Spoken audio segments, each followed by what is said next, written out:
Hello everyone, GR-B here. Today I'll be showing you guys how to disassemble this GR-B100 Gravitymaster solar-powered Bluetooth G-Shock watch. No matter what your reason is, either you want to fix your watch or you want to customize the band, customizing the bezel, repainting, or even just battery swapping, this is how you do it. First of all, you're gonna need to remove all 5 screws on the watch bezel. This is not really important unless you are removing the bezel out of the watch, or if you want to change this ring at the center here. So this is where you start. So in my case right now, I'm gonna fully disassemble these things. So I'm gonna need to remove this watch band as well. I received a few comments or questions from some of you guys asking me on what kind of watch band that is suitable to this Gravitymaster model, and this is how you do it. First of all, you're gonna need to remove all these 4 lug bar or screw bar, sorry, which is very nice. They are similar like most G-Shock watch, but since this is from a Gravitymaster family, you're gonna be seeing these washers over here.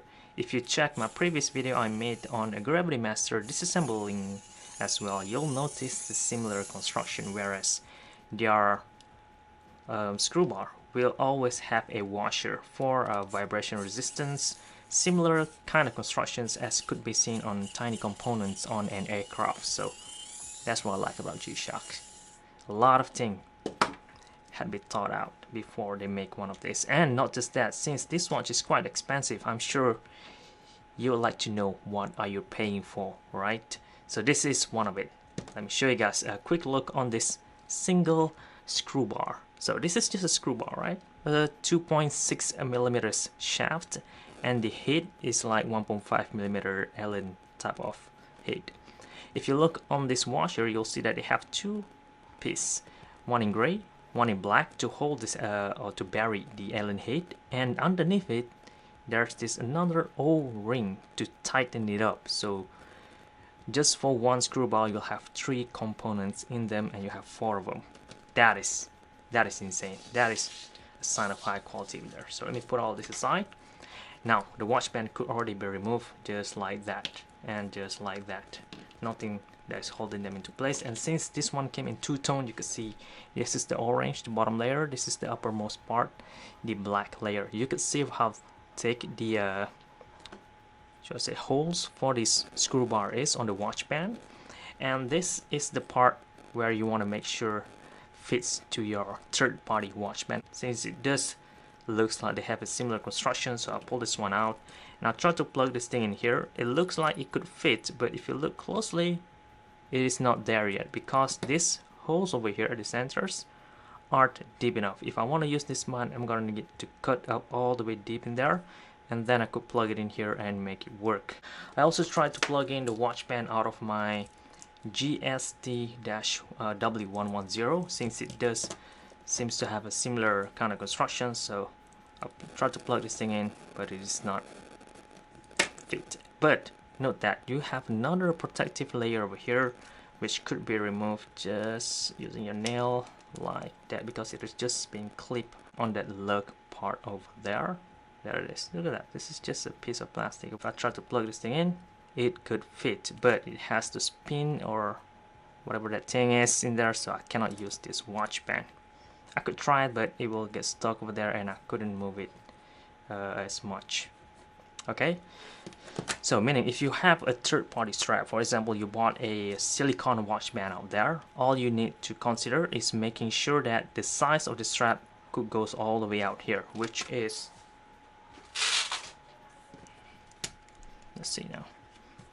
So the strap must be matching with the width of this bezel, which is around 27 millimeters, or you could go even smaller, somewhere around 25, 24 would look odd on your models, but it is doable. And then you're gonna need to cut out the center holes over here with this thing on, or to a size of 13.68 or 14 millimeter cut out at the center with a depth of, let's see now, somewhere around 5 would be just good, or 4.5 millimeter depth.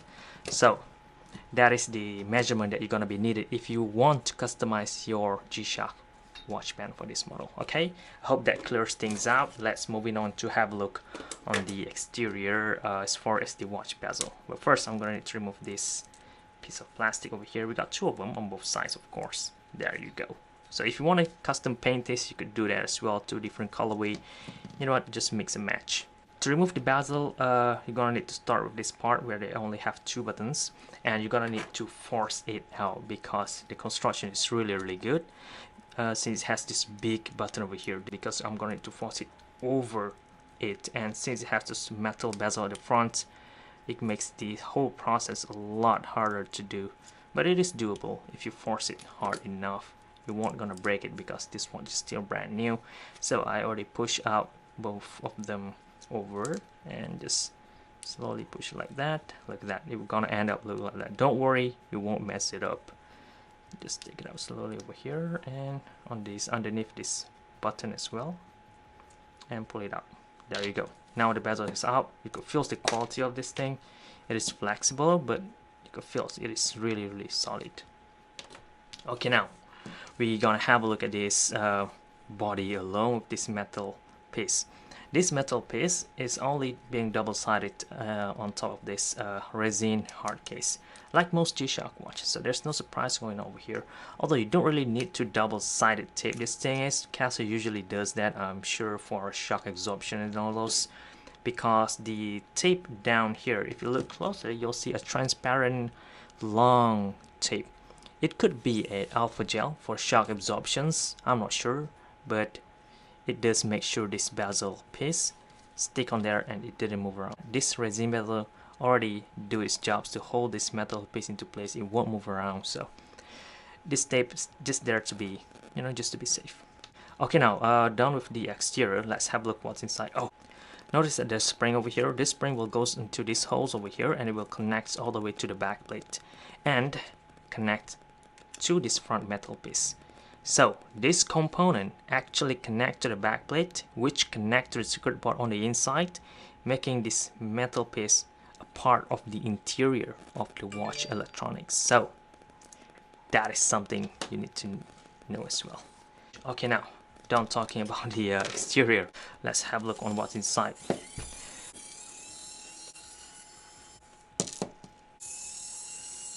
I might making this whole process looking easy, but actually it is not as easy as it looks. You can see that it has cased in China's sign on the back, right? So it does looks like this watch is cheap.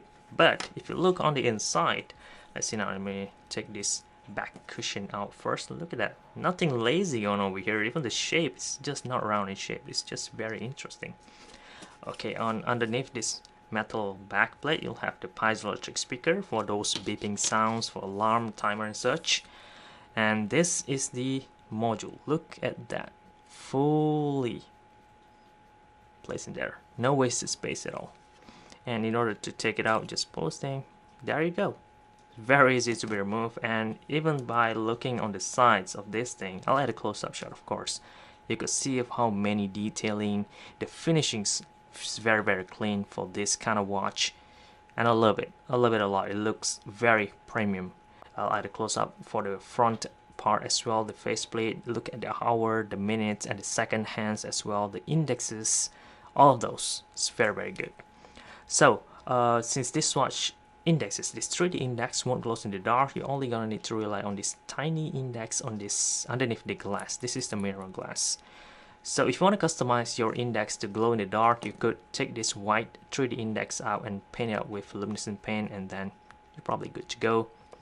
So that's one way, one kind of customization that you could do as well. So this is the artist, right? Let me put this thing aside, nothing much to see there. And before I proceed even further, I need to show you guys one more thing, which is the 3D index is quite high, meaning, let me take this lens filter out. I could just place the watch upside down like that and it won't disturb the hand movement at all. Let me show you guys a quick example. So this is a piece of glass, like that. There we go. I could just place it on top like that. You can see that the hand is still moving. I could place it, look at that, flat like that. Let me put it up closer. There you go. Look at that, the hand is still moving, so I could just place it upside down on a flat surface like that, and it won't disturb the hands at all. So now I could remove the battery very easily and with confidence. There you go, it works on CTL1616, and it is okay to hold a piece of battery with a metal tweezers. You're not gonna get shocked with a 1.5 volt, or in this case 3.0 volts battery.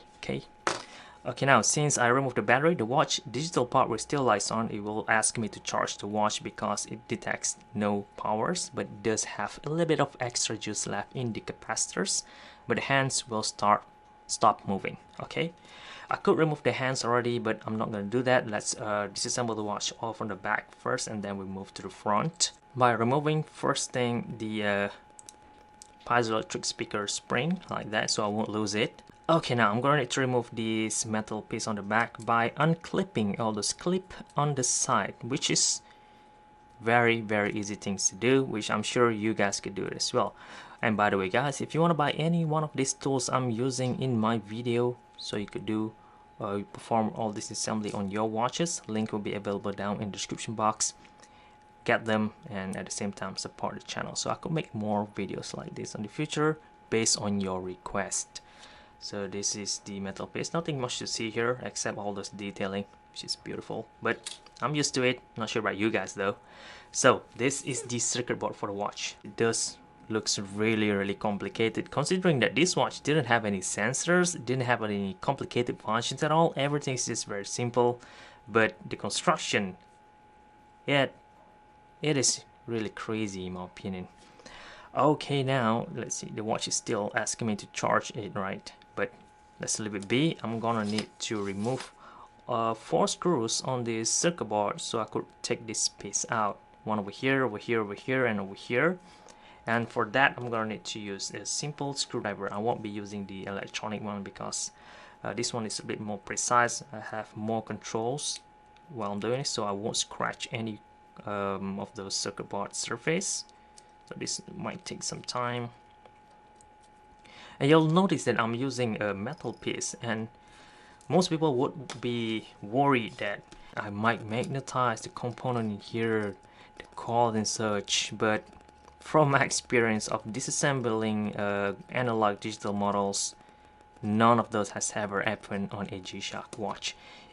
And even if when I disassemble the watch without wearing any finger glove protection at all, so far there's no damage to the watch. I disassembled more, I believe almost 100 models already. All of them works just fine. I'm sure if you want to disassemble a Seiko or a vintage Casio watch, then you're gonna need all those finger gloves. But if you are disassembling a G-Shock watch, I don't think you need all those as much, because they are really well thought out. They were built to last in and out. So yeah, you could use all the finger glove if you are paranoid, but it doesn't really matter. Okay, let me put this take this circuit board out. It is a lot simpler on the underneath side. This is where the display panel is connected. You could see some capacitors lined up. Really gorgeous placement. You could see some of those Bluetooth components as well. I'm sure this will be the auto light component, quartz crystal placed in there. It's very nice. Simple, complicated. So now this is the part that you are going to need to be very careful, because there is 5 springs there you need to make sure that you won't lose them. 2 of them over here to connect to the LED lights for the digital display, and you'll have 1 spring in silver right at the center of the watch, underneath that double coil motors at the center, or above that single coil motor over there, so tiny. I will remove it of course. And you'll have 2 more springs over here underneath. That is to connect to the solar panel from the front of the watch, which I won't be removed, and I'll show you guys why afterwards. And in order to remove the display panel, it's gonna be very easy as well. Just take this part out like so. This is the LED light diffuser, and then I could just push, let's see here, push the display panel out from the front, take it out just like that. And if you want to customize this to a positive display, I already made a video on how to do that as well. You're gonna need to be brave and have that polarizer, change that to positive, and then you are good to go. Okay, now I'm not gonna remove the coil motor as well because I'm gonna need to do that all the way from the front, but I'm gonna remove these 3 springs. Just make sure you don't lose them, or else you're gonna have a hard time finding a replacement. These things, it's not as easy to find out there. Okay, now I have removed all of the dangerous part out of the way. Okay, now let's continue to something that is a little bit easier, and that will be removing this tiny ribbon zebra cable that is for the LED lights. I don't know why Casio do this. They use these springs for the digital part, and this zebra cable, ribbon cable for the analog part.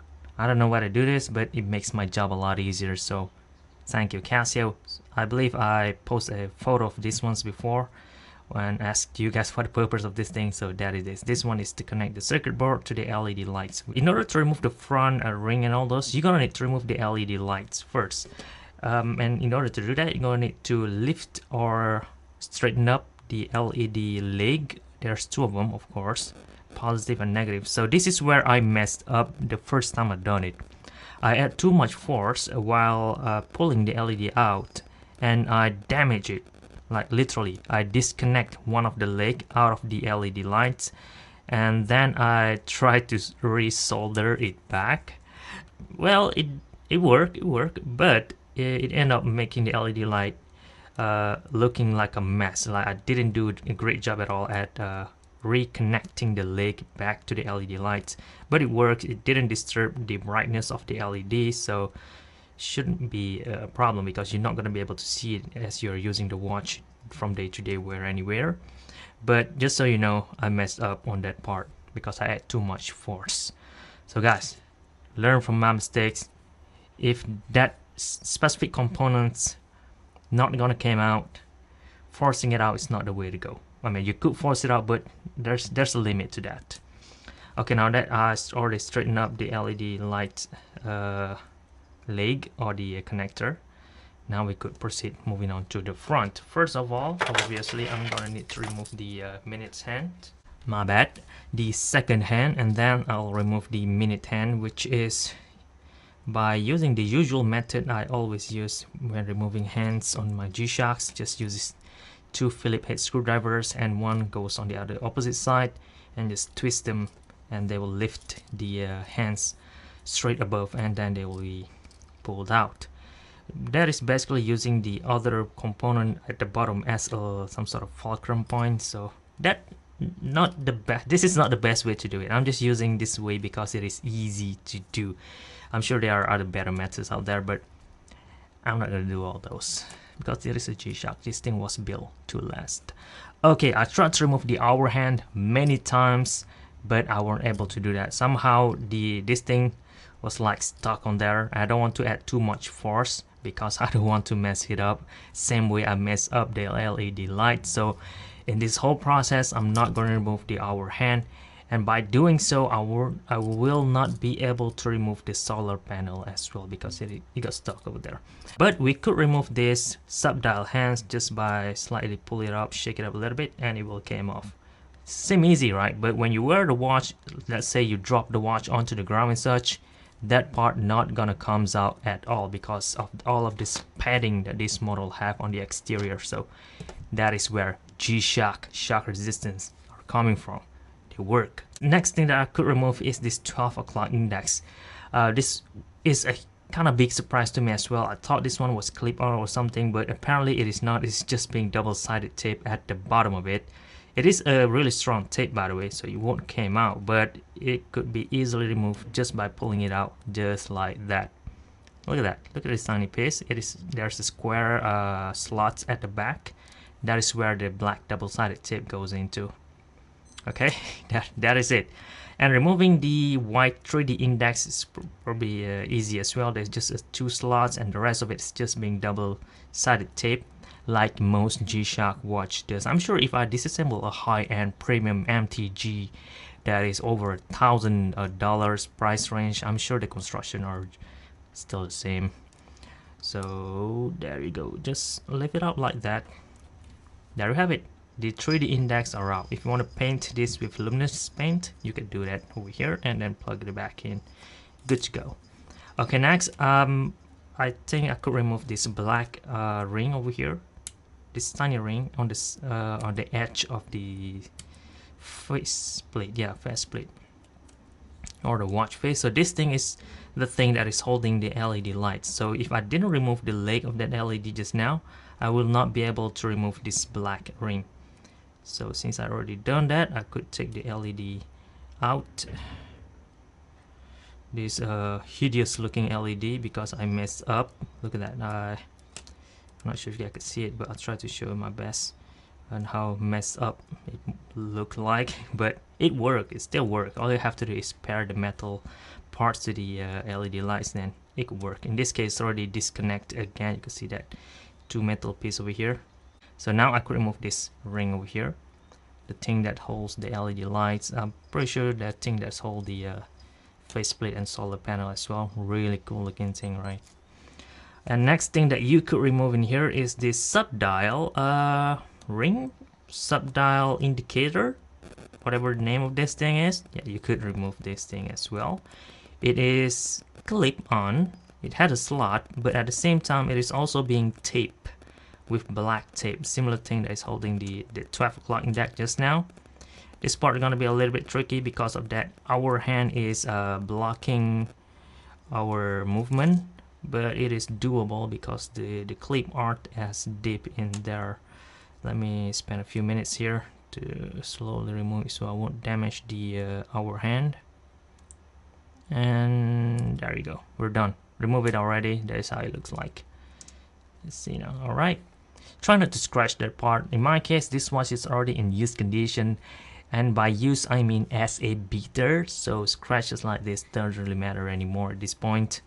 So now I could already remove this faceplate, this transparent plastic faceplate with all those printing on it, like say the Gravitymaster, the Bluetooth, the Casio, all those subdial indicators. Those are just being printed on this transparent piece of faceplate.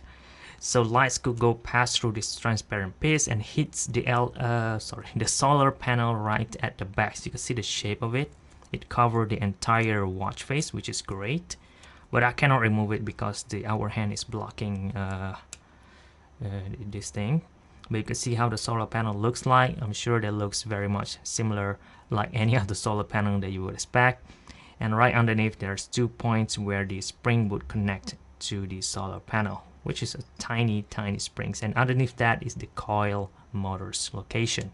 So if I want to remove the coil motor, I'm going to remove all the way through here, but since I cannot do that, I could try though, but I don't want to mess up the gears inside the coil motor by adding too much force on the hour hands, or else that is not fixable at all. I have no idea to fix a coil motor yet, so I don't want to risk it. So as far as right now, this is all that I could go.